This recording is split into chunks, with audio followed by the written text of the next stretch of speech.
Hello' student, তোমালোক নিশ্চয় ভালে আছা। তোমালোকৰ এতিয়া বৰ্তমান পৰীক্ষা চলি আছে। পৰীক্ষাবিলাক নিশ্চয় তোমালোকৰ ভাল হৈছে। পৰীক্ষাৰ পিছত তোমালোকে আকৌ পৰীক্ষা শেষ হ'ল বুলি নপঢ়াকৈ নাথাকিবা। আকৌ গৰম বন্ধৰ পিছত তোমালোকৰ স্কুল যিহেতু বহিব, তোমালোকে আকৌ ভালদৰে পঢ়া শুনা কৰিবা। গৰম বন্ধটো তোমালোকে এনেই মিছ নকৰিবা। মই তোমালোকক ইয়াৰ আগত বৰ্গমূলৰ সহজ পদ্ধতি তিনিটা শিকোৱা হৈছিল। সেই পদ্ধতি তিনিটাত আমি চুটি নিয়মে হৰণ কৰি কৰিছিলোঁ, দীঘল নিয়মে হৰণ কৰি কৰিছিলোঁ, বা আমি ক্ৰমিক অযুগ্ম সংখ্যাৰ যোগফল হিচাপে সেনেকৈও কৰিছিলোঁ। আমি তিনিটা পদ্ধতি দেখুৱাইছিলোঁ, কিন্তু সেই পদ্ধতিকেইটা অলপমান দীঘল। তোমালোকে যদি সহজতে 1 ছেকেণ্ডত বা এক মিনিটত তোমালোকে যদি কোনো এটা সংখ্যাৰ বৰ্গমূল উলিয়াব পাৰা, তোমালোকৰ নিশ্চয় ভাল লাগিব। সেয়ে মই তোমালোকলৈ লৈ আহিছোঁ এনেকুৱা এটা পদ্ধতি, যিটো পদ্ধতিৰ দ্বাৰা তোমালোকে 1 ছেকেণ্ডত বৰ্গমূল, যিমান ডাঙৰ অংকই নহওক, বৰ্গমূল উলিয়াব পাৰিবা। গতিকে মই তেনেকুৱা সহজ ট্ৰিক এটা আজি দেখুৱাম। সেই ট্ৰিকটো তোমালোকে ভালদৰে চাবা। মই ইয়াত কেইটামান বৰ্গমূল উলিয়াই দেখুৱাম। তোমালোকে নিজেও চেষ্টা কৰিবা। কৰাৰ পিছত তোমালোকে দেখিবা যে বৰ্গমূল উলিওৱাটো অতি সহজ।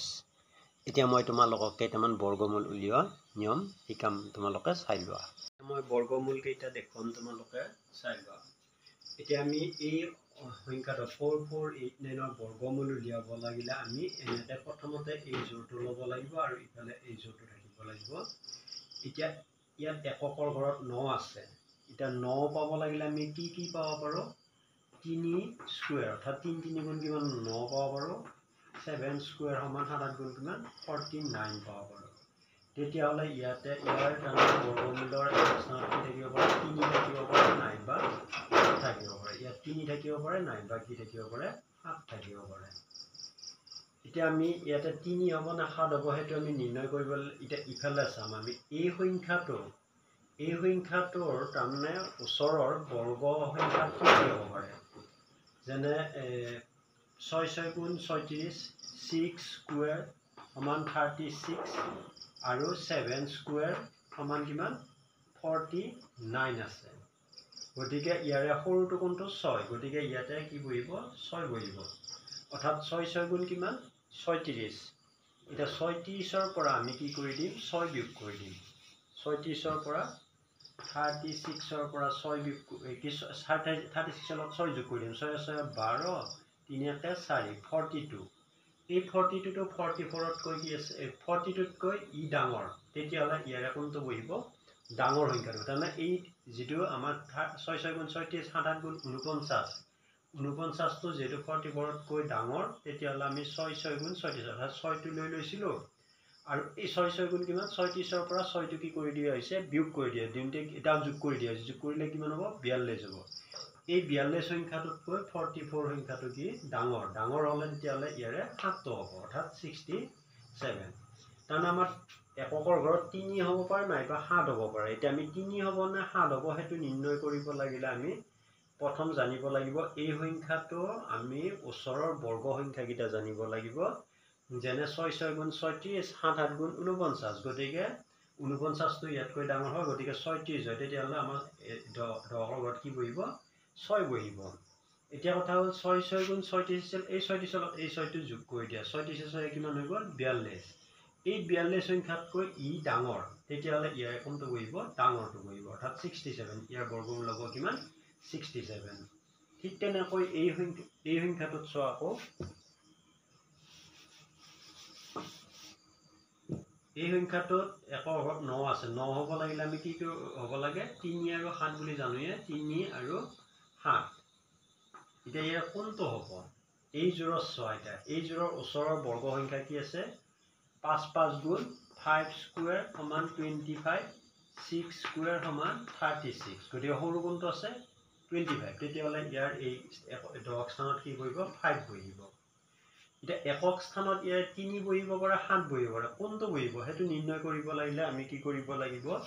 5 গুণ যিহেতু 25, আমি এইটো 5 লৈছোঁ। এইটো যিহেতু 5 লৈছোঁ, 25ৰ লগত 5 কি কৰি দিয়া? যোগ কৰি দিয়া। 5 5 10 শূন্য, 2 একে 3 30 30তকৈ 28টো কি হ'ল সৰু হ'ল এটুতকৈ যেহেতু ই সৰু তেতিয়াহ'লে ইয়াৰ কোনটো বহিব সৰু সংখ্যাটো অৰ্থাৎ 3 বহিব এনে এটা বৰ্গমূল উলিয়াব পাৰি ঠিক তেনেকৈ এই সংখ্যাটো যেতিয়া চোৱা এই সংখ্যাটো আমি পাব লাগিলে কি এৰে পাব পাৰো 4 4 গুণ 16 আৰু এই কি আছে 6 6 গুণ 36 4 আৰু 6 হ'ব পাৰে ইয়াত এটা একক স্থানত নাই 4 হ'ব নাই 6 হ'ব হেতু নিৰ্ণয় কৰিব লাগিলে আমি এতিয়া এই জোৰত চাব লাগিব এই জোৰৰ ওচৰৰ বৰ্গ সংখ্যা কি আছে ওচৰৰ বৰ্গ সংখ্যা হ'ল 9 9 গুণ 9 স্কয়াৰ সমান 81 10 স্কয়াৰ সমান 100 গতিকে 92তকৈ 81 টো হ'ল তেতিয়াহ'লে আমাৰ তাৰ একক দশক স্থানত কি বহিব 9 বহিব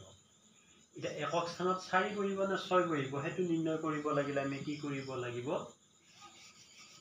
এই 81 ৰ লগত 9 টো যোগ কৰি দিয়া 9 টো যোগ কৰি 9 একে 10 8 গেলে 8 একে 9 90 90তকৈ ই কি হৈছে ডাঙৰ তেতিয়াহ'লে ইয়াৰ কোনটো বহিব ডাঙৰ সংখ্যাটো বহিব অৰ্থাৎ 6 বহিব অৰ্থাৎ তাৰ বৰ্গমূল কিমান হ'ল 96 ঠিক তেনেকৈ এতিয়া এই সংখ্যাটোত এটো সংখ্যাৰ বৰ্গমূল উলিয়াব লাগিলে ইয়াতেও কি আছে 6 আছে যেহেতু ইয়াতে নাই 4 হ'ব নাই 6 হ'ব এতিয়া আমি এই জোৰ ই অকলে জোৰ হ'ল আৰু ইহত থাকি গ'ল এতিয়া আমি কি কৰিব লাগিব 96 ৰ একক স্থানত 6 হ'ব পাৰে বা 4 হ'ব পাৰে এটা 4 হ'ব না 6 হ'ব নিৰ্ণয় কৰিব লাগিলে আমি দশক স্থানৰ অংকটো আগতে উলিয়াই ল'ব লাগিব উলিয়াব লাগিলে ইয়াৰ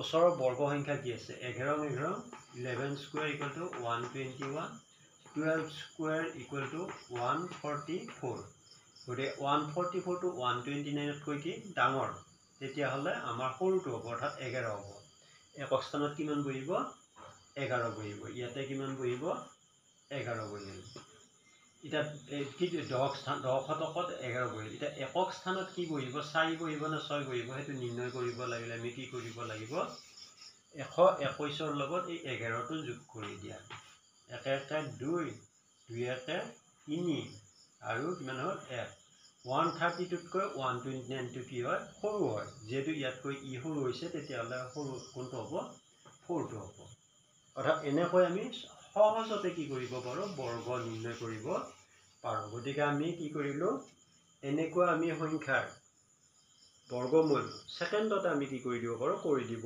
পাৰো মই আৰু দুটামান দেখাই আছো মই এইগিটা বাৰু এনে এক্সাম্পল দিলো আৰু দুটামান দেখাইছো তোমালোকে ভালদৰে মনোযোগ দি শুনি লোৱা নিশ্চয় তোমালোকে বুজি পাইছা মই আৰু দুটা তোমালোকক বৰ্গমূল দেখুৱাই দিছো এই সংখ্যাটো এটা এই দুটা সংখ্যা ভাগ কৰি লোৱা ইয়াতে এটা এককৰ ঘৰত 5 আছে গতিকে আমি 5ৰ বৰ্গ 5 হয় গতিকে আমি এই একক ঘৰত 5 থাকিলে তাৰ বৰ্গমূলৰ একক স্থানটো কি থাকিব 5 এই থাকিব ইয়াৰ আৰু বেলেগ সংখ্যা নাথাকে তেতিয়াহ'লে আমাৰ ইয়াতে একক স্থানত কি বহিব 5 এই বহিব এটা দশক স্থানত উলিয়াব লাগিলে আমাৰ ইয়াতে কি আছে এই 90 টোৰ ওচৰৰ 9 square equal to 81 10 square equal to কিমান 100 গতিকে আমাৰ সৰু সংখ্যাটো কোনটো 81 90তকৈ সৰু 81 তেতিয়াহ'লে তাৰ হেৰিটো কি আছিল 9 আছিল বৰ্গমূলৰ সংখ্যাটো 9 আছিল গতিকে ইয়াতে কি বহিব 9 বহিব অৰ্থাৎ 90 ইয়াৰ বৰ্গমূল এইটো সহজতে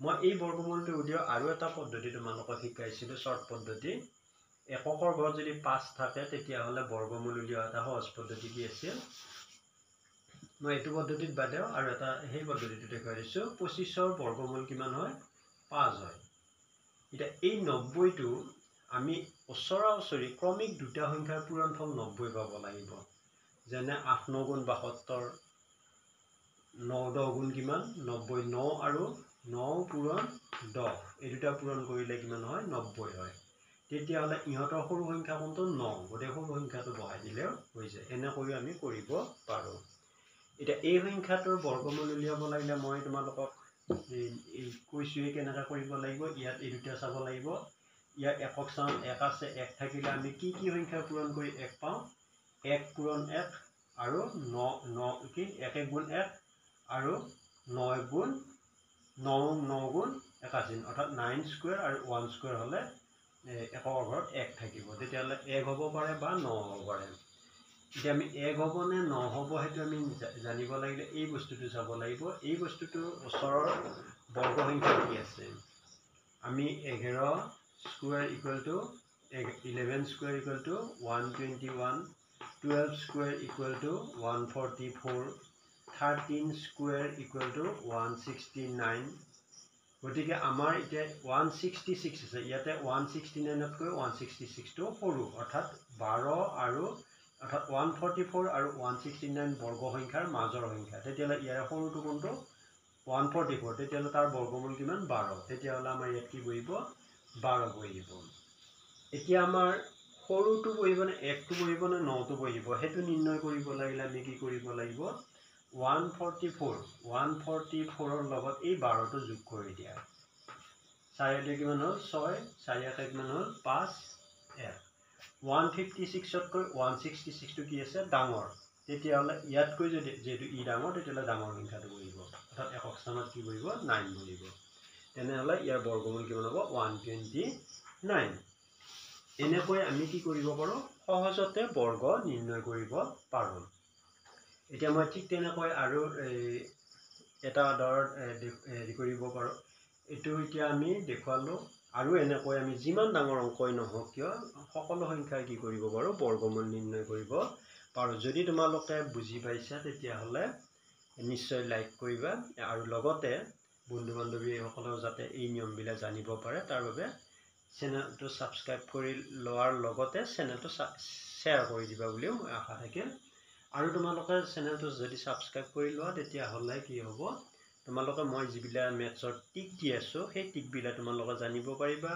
আৰু কিছুমান পাঠৰ অংক তোমালোকক দি থকা হৈছে সেই অংকবিলা তোমালোকে সহজতে শিকিব পাৰিবা আৰু তোমালোকৰ যদি কাৰোবাৰ ধৰা কোনোবাটো পাঠৰ অংক বুজি পোৱা নাই বা কৰি দিব লাগে তেতিয়ালে কমেন্টত জনাই দিবা মই সেই পাঠটো তোমালোকক আলোচনা কৰি দিম বা সহজ পদ্ধতিত মই পাঠটো কেনেকৈ বুজাব পাৰি মই হেতু দেখুৱাই দিম এইখিনি কৈ মই ক্লাছটো সামৰণি মাৰিছো ধন্যবাদ